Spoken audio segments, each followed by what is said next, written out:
ini, kita nggak bakal mengolah daging kambingnya. Kita mau bikin olahan kambing yang cukup unik. Di kolam seluas kurang lebih 100 meter persegi ini, beragam jenis ikan air tawar dibudidaya untuk dikonsumsi warga setempat.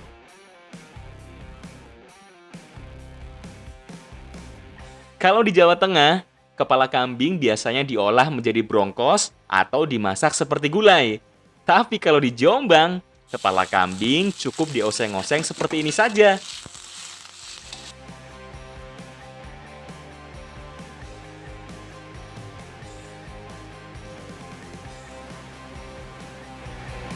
Wah, sudah nggak sabar nih aku makan kue toknya. Karena bahan utamanya dari talas yang sudah direbus.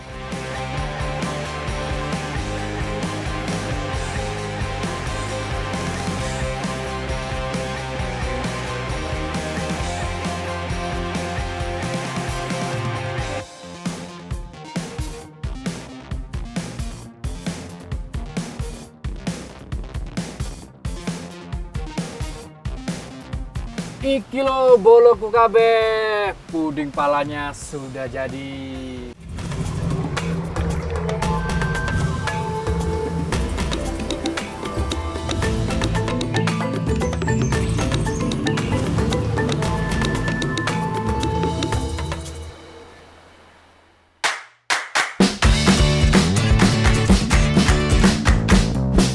Wih, enak yuk mencari udara segar sambil naik kuda bareng seperti ini.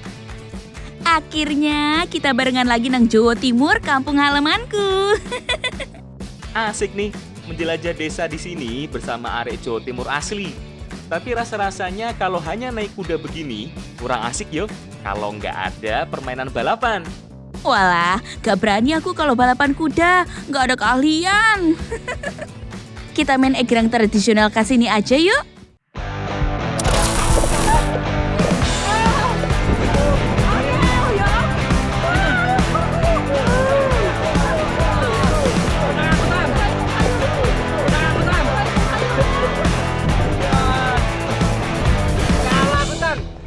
Sekarang lagi bermain egrang. Nah, tapi egrang kali ini nggak pakai bambu, tapi pakai batok kelapa. Dan ini tarik pakai tali, yang mana harus seimbang antara kaki dan tangan menariknya. Kalau nggak ya jatuh kayak gini, waduh, kalah ya. Asal tang, hilang. Tak parah nih kon. Cici. Walah, memang unik banget ya ternyata egrang di Caranggulung ini. Berbeda dengan egrang di tempat lain yang biasanya pakai bambu. Makanya nih, sering banget takut terjatuh. Kamu sih pengennya buru-buru sampai aja, jadi nggak seimbang deh tuh. Permainan egrang pakai batok kelapa ini memang hanya ada di Jawa Timur. Butuh ketelitian dan hati-hati ya, supaya bisa seimbang saat menaikinya. Lumayan, nostalgia masa kecil.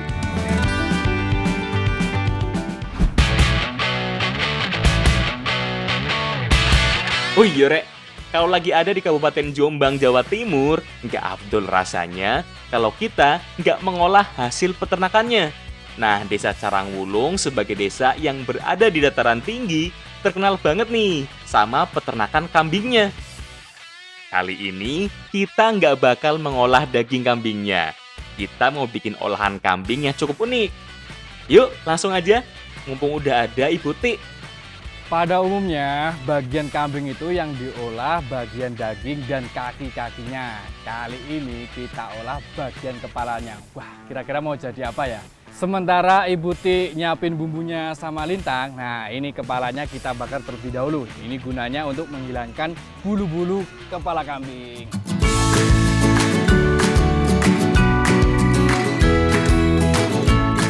Ternyata yang diolah kepala kambing iki loh. Sudah lama aku nggak memasaknya. Yang aku tahu cara memasaknya tuh berbeda loh dari olahan kambing lainnya. Betul, bahan-bahan yang disiapkan juga harus lebih ekstra. Semuanya berdasar dari aneka rempah, seperti bawang merah, bawang putih, kemiri, merica, kunyit, jahe, batang daun bawang, daun jeruk, dan daun salam. Sambil menunggu bagian kepala kambingnya dibakar, langsung aja kita campur bumbu-bumbu yang sudah disiapkan. Rempah-rempah yang sudah dicampur ini membuat masakan jauh lebih gurih. Kalau sudah diulek jadi satu, sekarang tinggal menanti kepala kambing siap diolah. Kemudian kita tumis bersama bumbu-bumbunya. Jadi dalam mengolah kepala kambing itu dibutuhkan perlakuan khusus, makanya waktunya itu cukup lama. Nah, setelah tadi dibakar dan dibersihkan, kali ini kita rebus terlebih dahulu. Oh, yuk ini. Nah, daun salam ini gunanya untuk menetralkan bau serta mengurangi aroma. Dimasukkan ketika kita sedang merebus daging. Setelah dibakar untuk menghilangkan bulu kepala kambing, kita harus merebusnya lebih dari 8 jam. Usai direbus, kepala kambing ini baru siap untuk dioseng.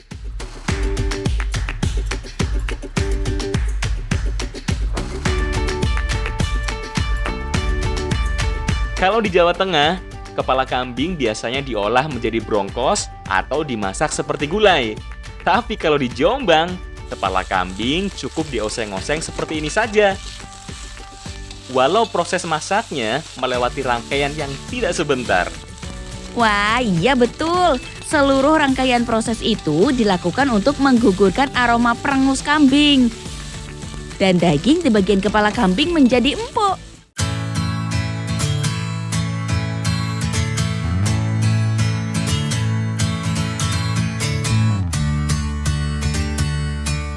Masanku lagi, Bu. Jadi enak lagi.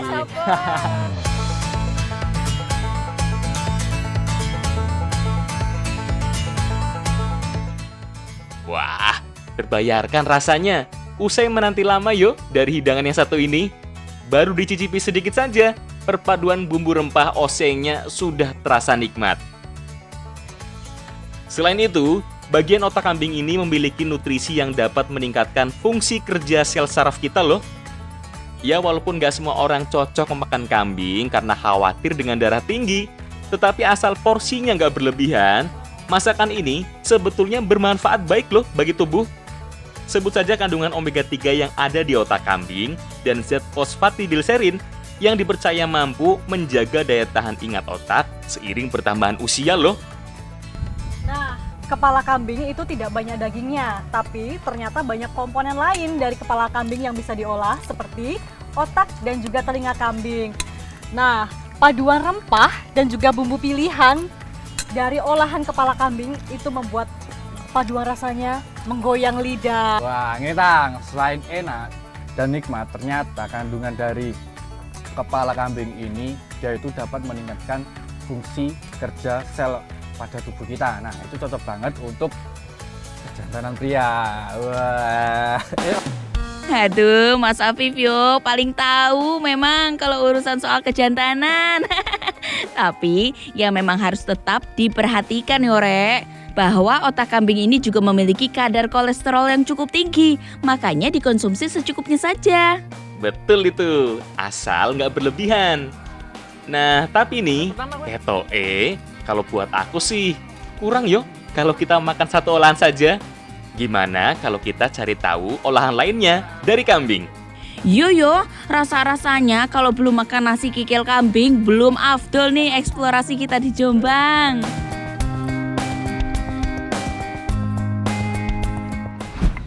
Kalau ngomongin Jombang, ada salah satu kuliner yang khas yang wajib dicoba, yaitu sego kikil. Kalau biasanya kikil itu berasal dari sapi, kali ini diolah menggunakan kambing. Oh, berarti kikil kambing sih gawe? Iya. Rasanya kayak ngopi Bu ya? Enak. Bumbunya cepat sih Bu ya? Wah, nggak sabar aku, Rek. Pengen icipi makanan khas satu ini. Nasi kikil, atau kalau orang Jawa bilang, sego kikil. Tapi yang kita olah ini memang sedikit berbeda. Kikilnya menggunakan kikil kambing. Meski begitu, bahan-bahan yang dipersiapkan juga kurang lebih sama kok. Seperti rempah-rempah ini nih. Ada bawang merah dan bawang putih, kemiri, kunyit, lengkuas, daun serai, daun salam, gula, garam, ketumbar dan merica, daun bawang, daun jeruk, cabai hingga santan. Setelah kikil dibersihkan dan dipotong-potong sesuai selera, kemudian masukkan kemiri, bawang merah, bawang putih, dan daun salam. Jangan lupa masukkan juga penyedap masakan alami seperti gula, garam, ketumbar, dan merica. Kemudian ada juga lengkuas yang dibuat menjadi bumbu halus. Terakhir baru campurkan santan di dalam kikil yang sedang direbus. Dan ini dia yang nggak boleh ketinggalan, yaitu santan. Karena khas dari si sego kikil ini, santannya yang melimpah.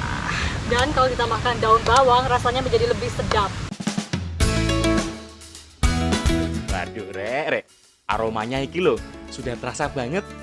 Selain itu, walaupun kikil terkenal dengan stigma kolesterol tinggi, namun jangan salah, terdapat kandungan baik pada kikil yang belum banyak diketahui, seperti kalsium, protein, dan zat besi loh.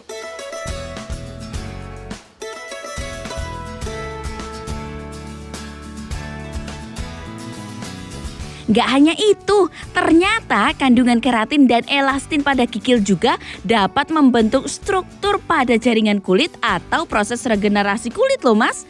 Wah, nggak sabar nih aku buat makan sego kikilnya.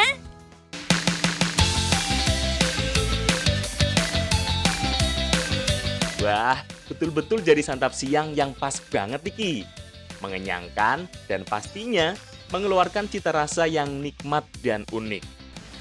Dan benar saja, ternyata sego kikil ini mempunyai cita rasa yang khas, yaitu dagingnya itu kikilnya jadi empuk dan rasanya itu memang benar-benar meresap sampai kikilnya jadi enak ya Bu ya.